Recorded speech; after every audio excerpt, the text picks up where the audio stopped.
অনেক বড় বড় অভিনেত্রী যারা যারা সবাই আসছিলেন ওই এখানে লোক অরণ্য মানে লোকজন একবার ভিড় তো কাজ করতে ব্রেক পাইতে গেছে কেউ জানলা খুলে দিতেছে কেউ জানলা দিয়ে ইয়ে করে পুলিশ সামলাতে পারতেছিল না। এখন প্রশ্ন আসে যে মর্গে কাজ করে সেও তো জানে অনেক কিছু, কিন্তু আমাদের বলার তো এখতিয়ার নেই। গলায় যে একটু মনে দাগের মতো ছিল যতটুকু আমার মনে পড়ে। আমার স্যার এটা ব্রিফিং করবে, আমাদের একবার হাত পা বাঁধা। ওই দিন বন্ধের দিন ছিল আমার যা মনে হয়, অফিস বন্ধ ছিল। ওই দুপুর নাগাদ আমাদের এখানে কাজের চাপ কম ছিল, আমি ওই আমার লোকজন নিয়ে রুম পরিষ্কার করছি, মানে রুমটা গুছিয়ে নিলাম। শনিবার দিন অফিস খোলা, তখন আমি পরিষ্কার করে আমার বাসায় একটু ফোন দিলাম, মানে বাসায় লক করলাম যে বাসার থেকে দুপুরে খাওয়াটা অফিসে পাঠায়ও না, আমি বাসায় এসে খাবো, কাজ নাই। তখনই আপনাদের এক মিডিয়ার এক সাংবাদিক, ওনার নামটা জানি না, খেয়াল নেই আমার, উনি এসে আমাকে বলতেছে, দাদা সালমান শাহ মারা কিছু জানেন নাকি? আমাকে না তো, কী বলেন আপনি? এমনি আমি একটু হতচকিত হয়ে গেছি আর কি। পরে বললো, জানেন না? আমাকে না জানি না। আমি বললাম, তাহলে ভাই আপনার কাজ করুন, ডেড বডি আসলে তো এখানে এসে পড়তো, আপনি ইমার্জেন্সি মর্গে যে একটু খোঁজ নেন। ইমার্জেন্সির কথা বললাম, হাসপাতালের কথা। উনি চলে যাওয়ার এই 10 মিনিট পারও হয়নি মনে, তারপর দেখি লোকজন একবারে এখানে আপনাদের মিডিয়ার অনেকে আসলো যে ডেড বডি ভাই আসতেছে। পরে তো যা হবার, লোকজন লোকরান্য হয়ে গেল, পুলিশ আসলো ওই ময়নাতদন্ত করার জন্য যে শ্রোথাল যে কাগজপত্রগুলো, যে প্রয়োজনীয় যে ময়নাতদন্ত করতে যে কাগজপত্রগুলো লাগে ওগুলো রেডি করলো।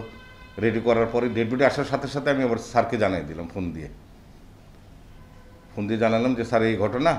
ওই সময় তো ওই যে কয়েন দিয়ে ফোন করতে হয়, ওই সময় তো মোবাইলের যুগ নেই, আমাদের হাতে মোবাইল নেই কারো। ওই স্যারকে, যে ডাক্তার ডিউটিরত ডাক্তার তেজিন স্যার, তাকে জানাইলাম। স্যার বলে যে কাগজটা রেডি হওয়ার সাথে সাথেই আমাকে একটু তুমি করো, এখন তাই লাভ নেই। স্যার বললো তো কাগজ মানে শেষ পর্যায়ে তখনই আমি ফোন দিই, স্যার তো সাথে সাথে এসে পড়ছে। আসার পরেই সাথে সাথে আর আরও পুলিশের লোকজন ছিল এখানে, আপনাদের এফডিসির অনেকে ছিল, অনেক বড় বড় অভিনেত্রী যারা যারা সবাই আসছিলেন। এখানে লোক অরণ্য মানে লোকজন একবার ভিড় কাজ করতে ব্রেক পাইতে গেছে কেউ জানলা খুলে দিতেছে, কেউ জানলা দিয়ে করে পুলিশ সামলাতে পারতেছিল না।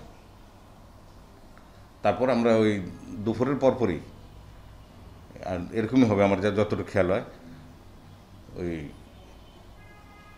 পরে কাজ টাজ করে প্রায় 2.5-3 ঘন্টা লাগছে আমাদের এইগুলি করতে, শেষ করতে, মানে ময়নাতদন্ত কার্যক্রম, সেলাই করা, গুছানো সব করে 2-2.5-3 ঘন্টার মতো হবে, এরকমই, এর থেকে কম বা বেশি হবে খেয়াল নেই।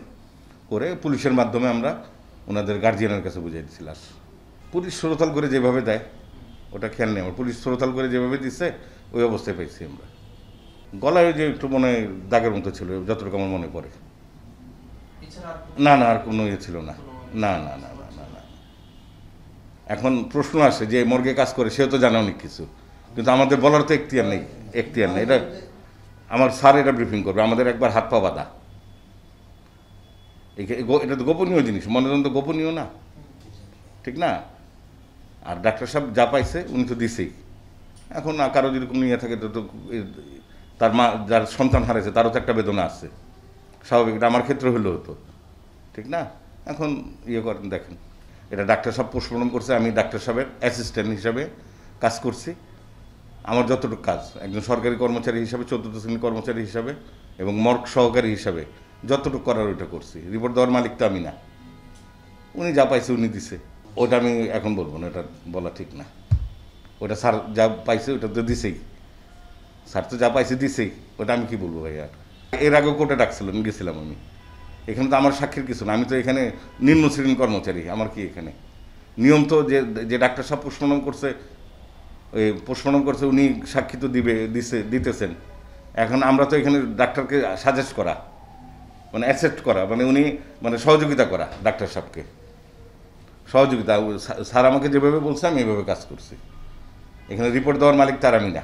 ওই লোকজন লাশ দেখার জন্য আবেগ, কেউ জানলা খুলে দিতেছে, মানে পাবলিক পুলিশ আটকে রাখতে পারতেছে না। ভাই আমি বলি, পর্দা তো এমনিতে আসেই একটা, আর প্রত্যেকটা মৃত্যু আমাদের এখানে আসে, ওটাই খারাপ লাগে। এইভাবে মৃত্যু আমার আত্মীয় স্বজনের মধ্যে যদি কারো হয় বা আমারই হয়ে গেল,